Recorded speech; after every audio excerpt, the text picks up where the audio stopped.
የሩታ ልጅ ያንተ እንዳልሆነ ዜና ሰምተን የመጣ ነው። በቃ መረጃዎችን ጠይቀን ሁሉ ነገሮችን አጣርተን የመጣ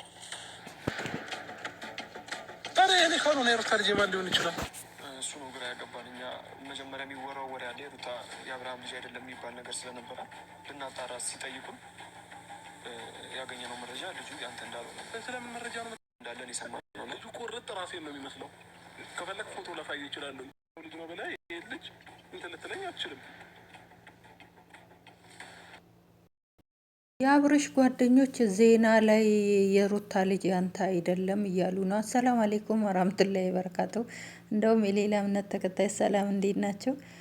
ዛሬ እንግዲህ በአዲስ ቪዲዮ መጥቼላቸዋለሁ። ያው ሳቁ እና አንዳንድ ጊዜ ሰው እኮ ውሸት ለመዋሸት ራሱ በጣም ሰልጥኖ በጣም ትሬዲንግ አድርጎ ነው የሚመጣው ማለት ነው።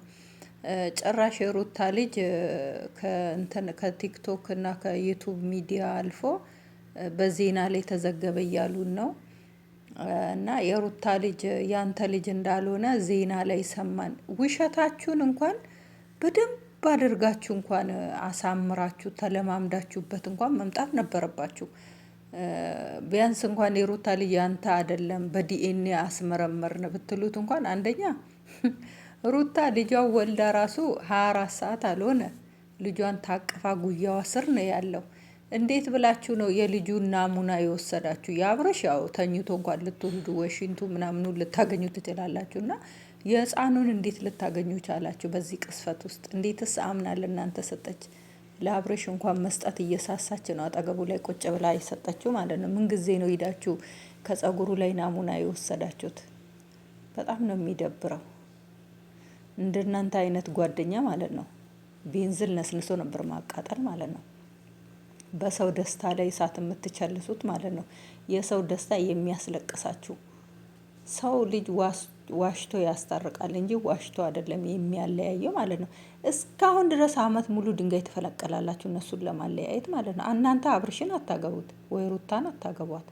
እንደዚህ የእነሱ መለያየት እንዴት ነው ያስደሰታቸው? በዚህ ናህል ክፋት፣ በዚህ ናህል ምቀኝነት። አኡዝ ቢላሂ ሚነ ሸይጣን ረጂም። እነሱ ገና እንደው ተደስቶ እንኳን ልጁ ራሱ ተደስቶ እንኳን ደስታውን እንኳን አጣጥሞ እንትን አላለ። በዚህን ሰዓት መጥተው ዲኤንኤ ያስመረምረው ያንተ ልጅ አይደለም። ከፈለክ የሰው ልጅ አምነህበት አሳድግ። አኡዝ ሩታ ሲጀመር እንደዚህ አይነት ጋጦጥ ባህሪም የላትም። በአብርሽ ጥፋት ነው። በእንደናንተ አይነት እንዝላልነት ጋጦጥ ጓደኛ ስላለው ነው። እሱም ትዳሩን መምራት አቅቶት ከሌላ ሴት ጋር እየተጃጃለ አልፈልግም ብላ ሄደች። ሴት ልጅ እኮ ቁማር አይደለችም። ቁማር ብቻ ነው ስትበላ መልሰ የምትጫወተው፣ እያለቀስክ መልሰ የምትጫወተው ቁማር ብቻ ነው። ሴት ቁማር አይደለችም። ማንም እየተቀባበላት የምትሉባት ማለት ነው። እንደውም ሩታ ጠንካራ ናት። እንደናንተ አይነት ጓደኛ አሲር ነበር ነስንሳ እንዳልነበረ የምታደርጋችሁ ማለት ነው። እንደዛ ሌላ ሴት ጋር አሻገዳዬ ሲል ምንም አላረገም አብርሽ። ምን ያህል የሴት ልብ እንደሚሰበር አታውቁም። አሁን ደግሞ የምትፈነቅሉት ድንጋይ ስታጡ፣ አሁን በዚህ አጋጣሚ አንድ ሊሆኑ ነው።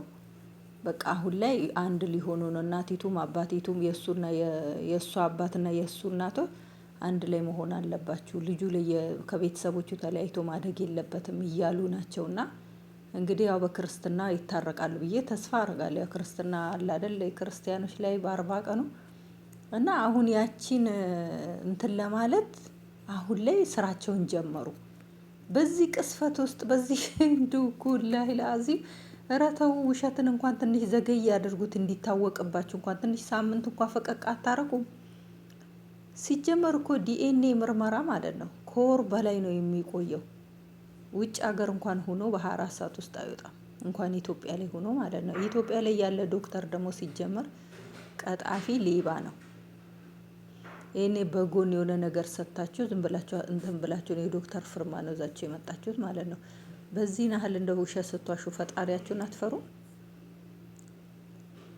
ለምንድን ነው ቪዲዮ የምትሰሩት? አይዲያ ያጣችሁ የምትሰሩት እኮ አይዲያ ካጣችሁ ሩታ ጋር ሄዳችሁ ራሱ እኮ ብትቀመጡ ያዩላችኋል፣ ሰዎች ያዩላችኋል።